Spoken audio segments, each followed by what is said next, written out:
Our closing keynote is going to be delivered by Danie and Kevin. And when I approached Danie and Kevin about their introductions, I said, you guys are pretty intimidating to introduce. And they went like, oh, really. It's kind of true, I mean, Kevin, I think. I don't want to make any assumptions. So Kevin founded Driven in 2008, and a lot of our speakers up here have been from Driven Alliance. And then Danie is known in the industry as a good guy to have a conversation with. I've known Danie and Kevin for quite a while, Danie probably longer. And they're really amazing guys, and it's pretty amazing to share the stage with you. As I say, you are pretty intimidating to introduce. And I would like you all to please welcome Danie Roux and Kevin Trethewey up here with our closing keynote, which is Lead with Needs.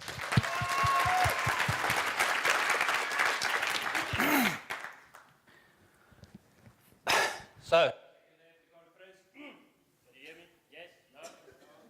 that's a yes. So on the second day of the conference, last session, this is always the slot we get. I don't know why. I think we are expected to be entertaining. So sorry, that's not going to happen today. We're having a serious day.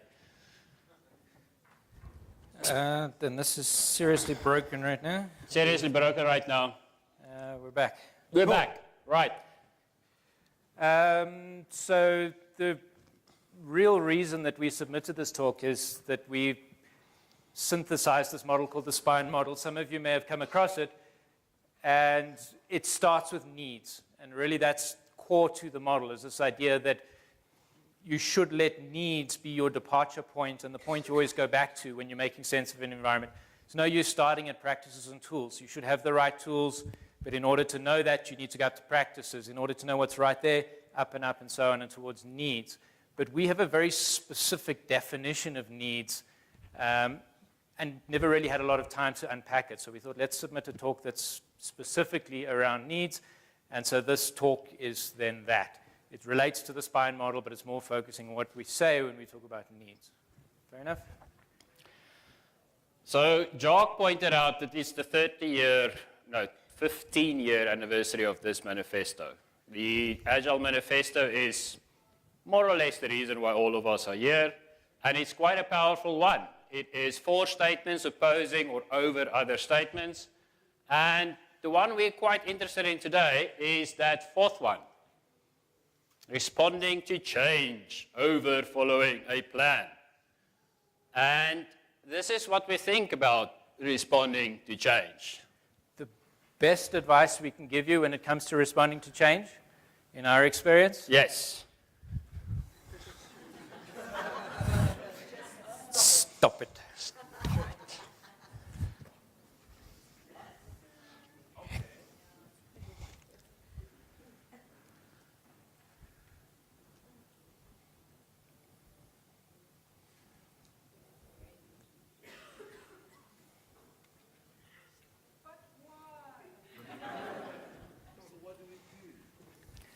We keep on using this word, a learning continent. We keep on using this phrase, respond to change. And recently, stage shift. Recently, there's been some stabbings at traffic lights. People, window washers, that got angry and started stabbing people. You've all heard of this. This happened, is the point. And it's scary. It's scary that driving to work at an intersection, somebody will stab you. And when I respond to that change, I feel fearful when I arrive at a traffic light. That is responding to a very, very real threat. I was driving with a wonderful human being the other day, and we stopped at the traffic light, and as these window washers came closer, I did my thing, which is ignore those people as much as I can. Do not acknowledge them. Do not look at them. They will stab you. It's a real fear I have. You know what my friend did? She looked every single one in the eye, looked at them, acknowledged them. acknowledge them as human beings with actual needs, were allowed to be on this earth. We don't do that, or I don't do that. I choose to only respond to the change. I choose to not lead with an open heart, an open intent, an open meeting that person as a human.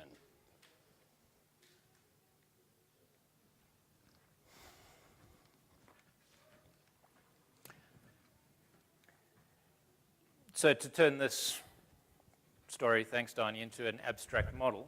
He told a story about Quasimodo once, and everybody wanted to slit their wrists afterwards. I'm like, how do I work with that? So to model how we tend, when we're responding to change, we tend to think of it as a flow that's coming over us, right? There's reality, the world, stuff happens, and we respond to it. We take a look at it, we decide how we feel about it, and that then determines how we're going to respond to that change.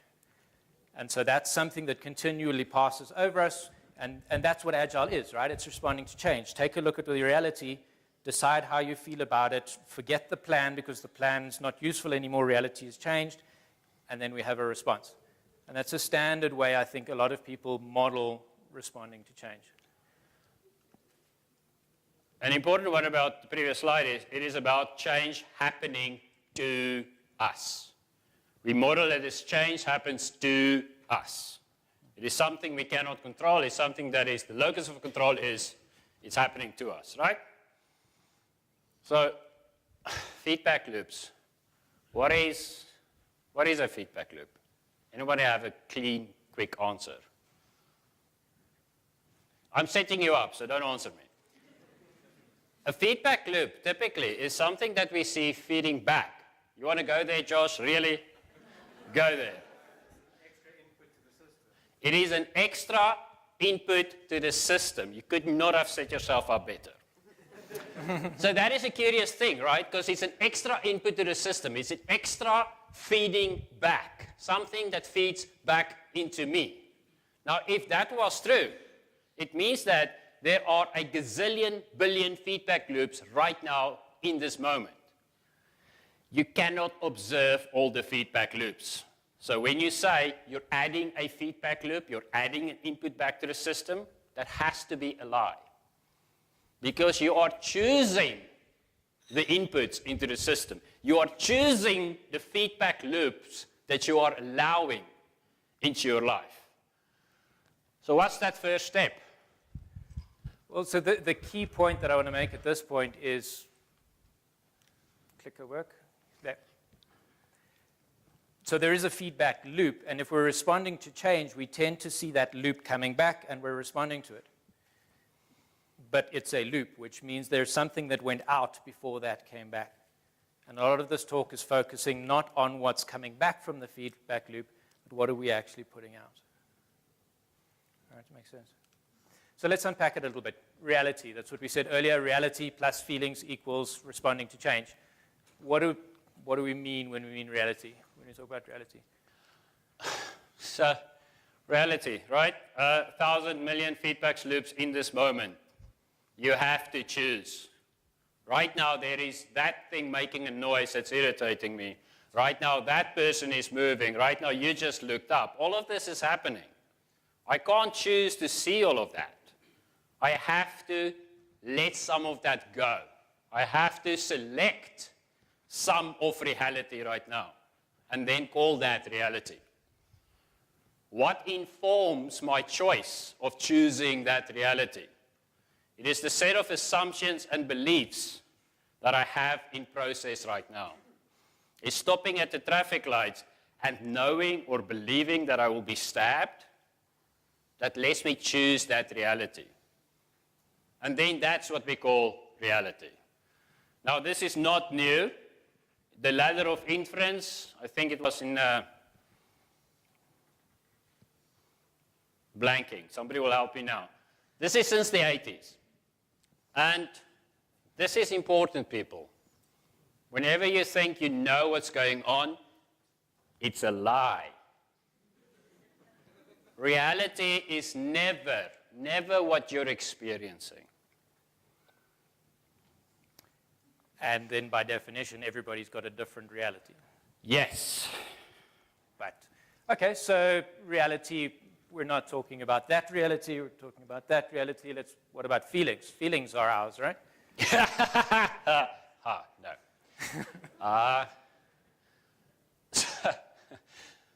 I specifically showed you when I was having my emotional state shift, when I was starting to talk about that story, about the traffic lights, because that is what happens first. We have a need in this life. I have a need for safety. Safety at the traffic light would be important to me. So I arrive and I have an emotional shift. Emotional shifts happen about every 90 seconds, if you can believe that. And after that emotional shift, I choose to make meaning. I choose to overlay my set of assumptions and beliefs, and then only do I have a feeling. Do you see how far removed this is from the original meeting the moment, where I led with a need? So my feeling is about how to get my need met, but it has nothing to do with the actual need.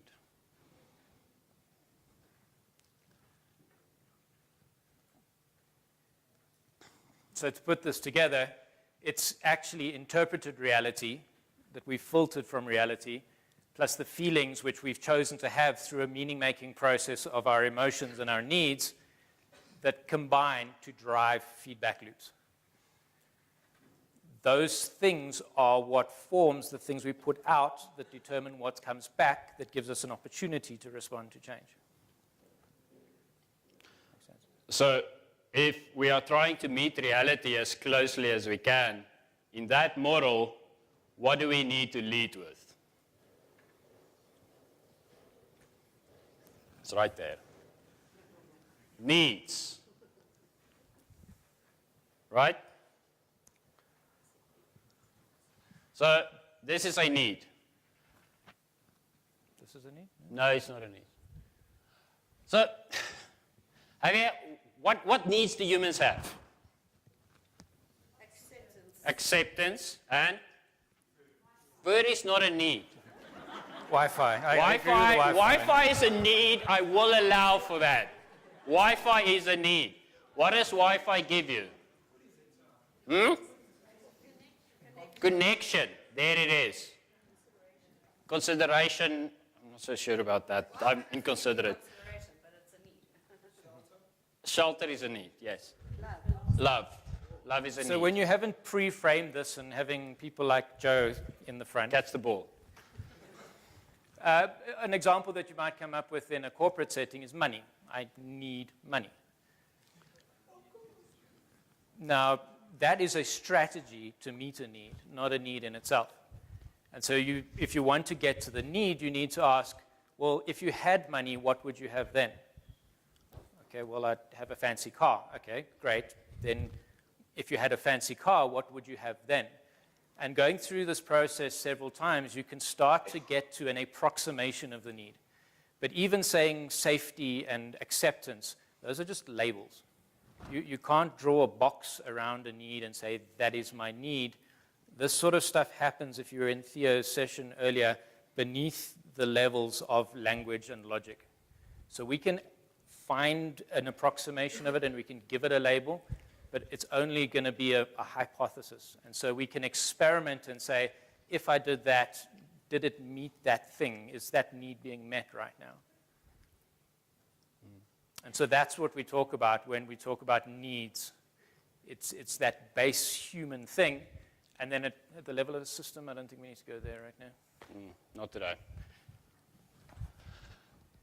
So, anger is a tragic. So, is anger an emotion? It is a response to what? To fear, to an unmet need. You get it in one. That is anger. Anger, depression, guilt, shame. are usually emotions about emotions. It is a tragic expression of an unmet need, is the Ponzi phrase. That's the, well, Marshall Rosenberg phrase. But it's still Ponzi. Well, he refers to it as a tragic expression of an unmet need because if you respond to an unmet need with anger, you're actually far less likely to have that need met. And that is pretty tragic. Semantic syntax. Yeah, so I pre-framed Ponzi because semantic syntax is one of those Ponzi words that I like. Ponzi. Ponzi. Dude, I'm Afrikaans. Let me go. Let me go. Now I know what you're talking about. So here's the thing, right? We keep on saying this meeting the moment is the phrase I've been using. And meeting the moment with needs. The thing that you have to realize, please, right now, is if you are not aware of what you're leading with in every and any interaction, you're leading with some default. You're leading with some way into the moment. And then you're responding to this feedback of, oh, people are angry at me all the time. No, it's because you probably look angry. It's probably because you are angry, as is my case. So, and that is absolutely embedded in the physical expression of your body. Many people in this audience that I know well enough, I can do them. I can do how they approach the moment.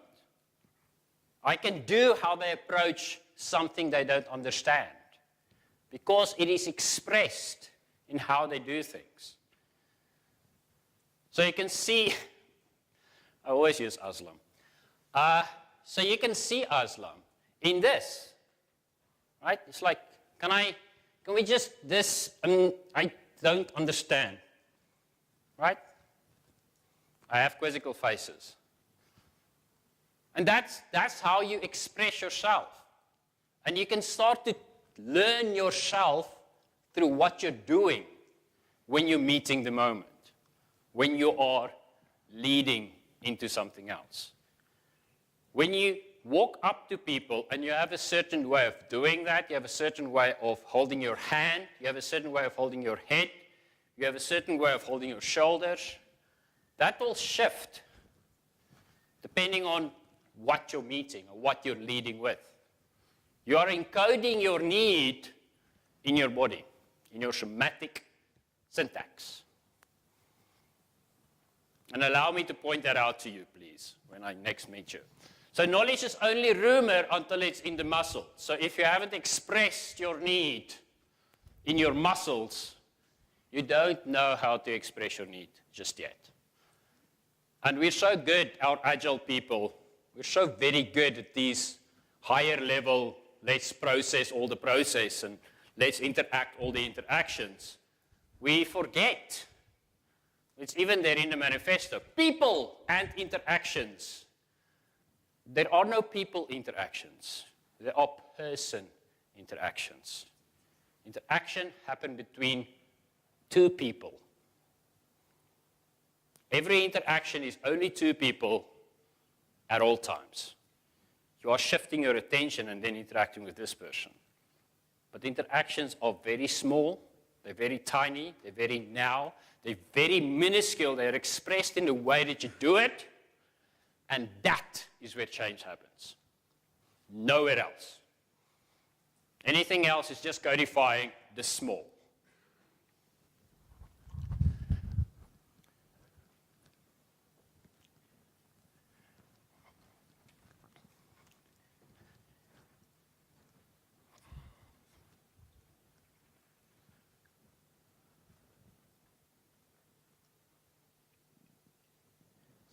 The example that came to mind when we were preparing this talk, there was some news about Marikana. And people were saying, what are we going to learn from this?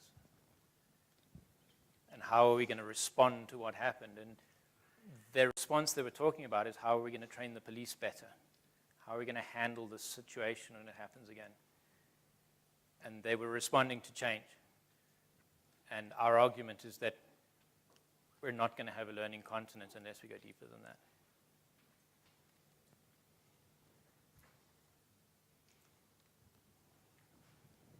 questions?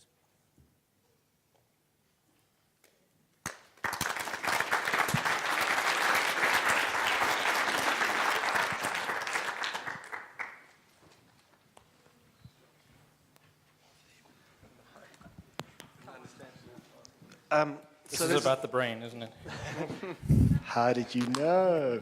So there's a theory that when emotional shift happens, even before you're consciously aware of this emotional shift, a signal gets sent down to the body to actually respond to the change. And there's actually a signal coming back. And whether your body's actually doing it or not actually influences your decision. So stand up tall actually influences your decision. So, What is this way of standing? sorry? This way of standing that influences It's a metaphor. semantic syntax. Okay. And so my For the rest of us, It is the semantic syntax. It's the way you choose to express the moment. Does it make sense? What's the question? So needs. What Yes. is a need you have apart from the example you gave? Me personally, Yeah. it's a very personal question, dude. I know, and you don't have to answer. Fine. So, wow, state shift, did you see that? Right? Okay. Right now I have a need for acceptance. People I love dearly have said some very nasty things about me and have decided to leave me. So that's some pretty harsh feedback in terms of responding to change. That's about 10 years too late. So guess where this talk comes from? Cool. Thanks. I actually think you guys purposely want to engage with somebody who says to you, I think you're talking nonsense. You know me well enough. Thank you. First of all, change is inevitable. Without change, you're dead. And then you're decomposing and there's still change happening. Okay? So asking somebody to stop responding to change, yes, you're flipping the whole situation on its head now. So I think rather than saying stop responding to change, by rephrasing it, say, take a step back and understand why you are responding the way you are responding. Don't make it happen before you understand what you're responding to. That's your need. I have Suzanne angry. This makes me happy. I'm calling this a success. I like how you're responding to our not responding to change, right? The suggestion was, how do we lead with needs and then respond to? Are you comfortable now? Okay, right. Okay, I was next. He has a need. I was next. I need to talk now. That's my need. Okay. That's a strategy to meet a need. Okay. My first question is: do you guys make a distinction between individual needs and systematic needs, like the needs of the system, the whole question of the existence of whatever system that I'm part of? That's the first question. My second question: do you take diversity in terms of from a cultural perspective, because you talk that because you have an angry face, maybe I'm Zulu, I'm a warrior, I don't go around smiling, I'm not angry at you, it's just how I was brought up. Do you take that into consideration when you talk about needs? I'll take the first one, you take the second one. Thank you. So whenever we're applying that model, step 0 is draw the boundary of the system. And if the boundary you're drawing is a person, then this is very relevant to that personal need. If the boundary that you're drawing is a team, then the question is really, why does that team exist? What need does it exist to satisfy? And that's a systemic question, because we always go down reductionist and reduce it to its parts, and what are the roles of the team, and what work are they doing? But you need to go up and say, what is this team a part of? What is its purpose in the whole? And how does it know when it's fit for purpose? And that's how you would uncover a need at a team level. So it's a similar but different question, and we've thought of splitting out the spine into two different things, but it just gets overcomplicated. But step 0, draw the boundary of the system, and then start to uncover what the needs are. And it's not a linear process where you go from the top to the bottom. It's a mapping exercise where things are all over the place, and you might choose to represent something as a value or a practice or a principle. It just depends how you're trying to make sense of that environment. Second question. Yours. This is you, Manla. This is you. Yeah. Notice this. When you need acknowledgement, you do this. That is a thing. That is a thing you do. Thank you, Oz, for validating me. That is a thing you do, right? I don't know where it's from. It might be cultural, it might just be you. You have this movement specifically, right? You're like, I am going to get through to you. It might take forever, but I will get through to you. Okay? And it is an expression of an unmet need. And so I'm cheating because I know Mandla for a while now. And what you can do is stop. What are you leading with? And you could possibly express that. This is what's unmet for me right now. And keep yourself safe in a corporate. You can be fragile and vulnerable in a corporate, and you can keep yourself safe at the same time.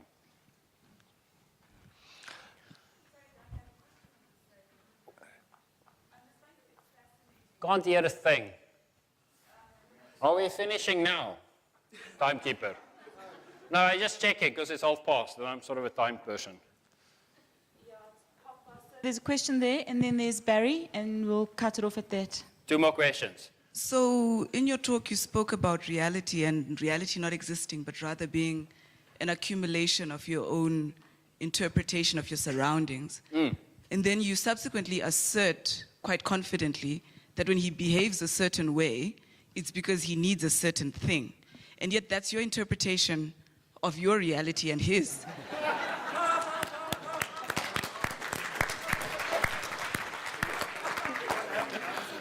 I absolutely love you right now. So I am also quoted for saying... I hadn't asked the question.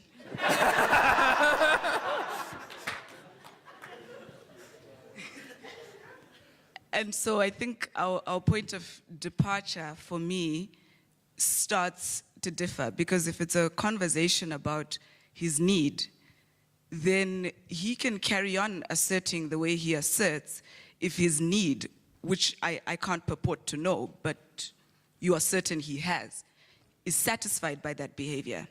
So I think what you're talking about is like a multiplicity of variables as they relate to the world as we live on it, the earth itself, a galaxy, the individual, the moment, the culture, Go slower. etc. Okay. So I don't understand what we're trying to establish really is, I don't, because I see a map of Africa and it's got desperation and HIV and all this, and then we get to this and I'm like, I'm confused. And I'm still unclear about your question.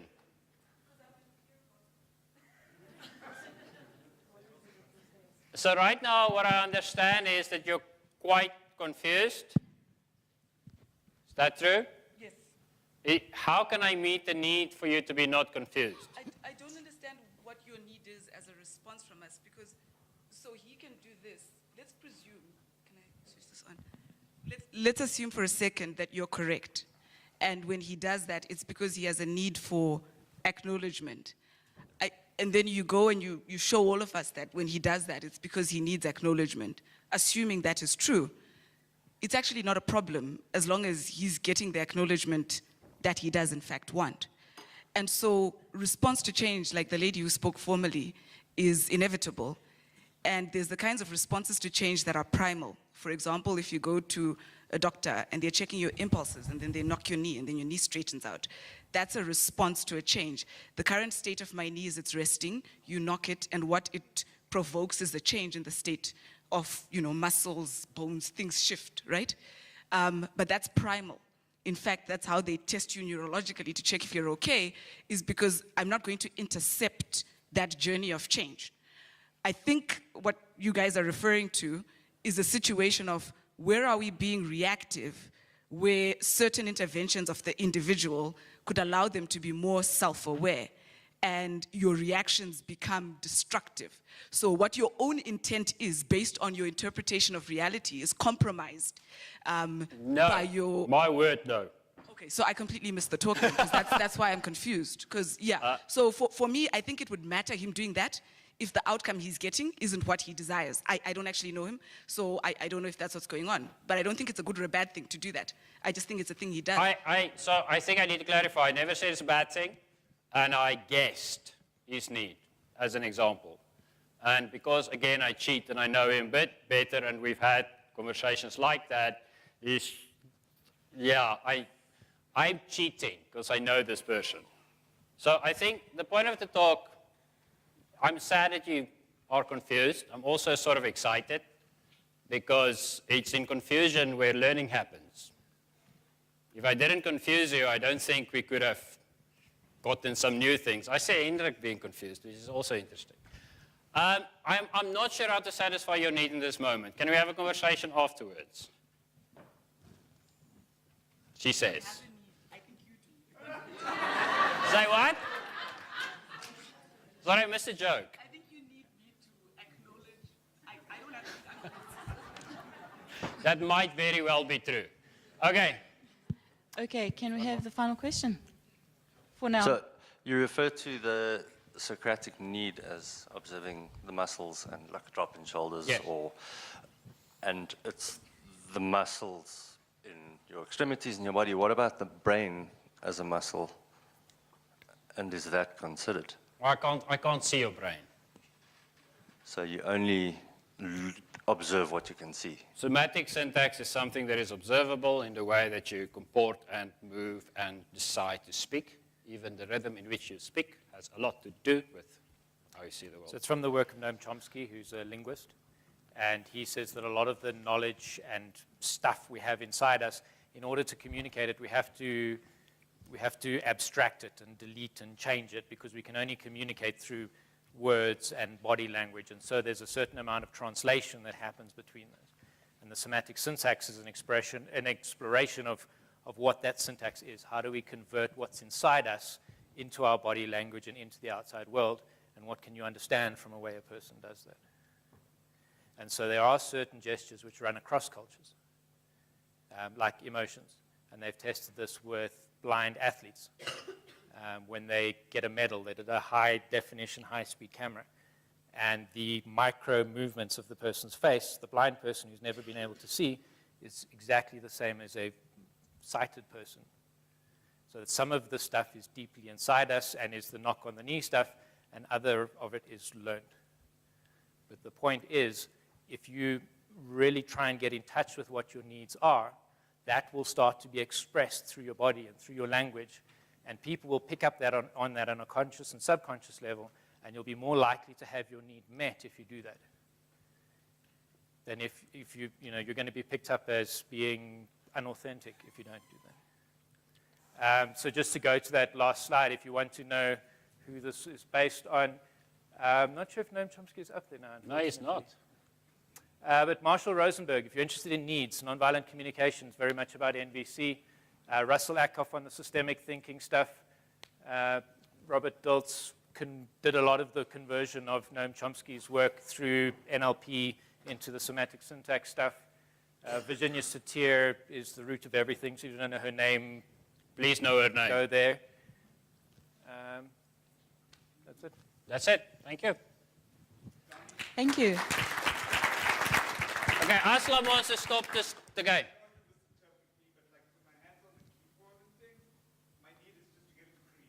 So, it is very interesting you should mention that. We both know Roberto. You know how I know Roberto is thinking? He's typing like this with the right pinky up in the air. When it's easy, he has all his hands on the keyboard. When it's difficult, there's a pinky. This is how I knew when pairing with him. When the pinky is up, don't interfere. When the pinky is down, you can talk to him. Thank you for that example. Thanks, everybody. Right. Nice provocative closing keynotes.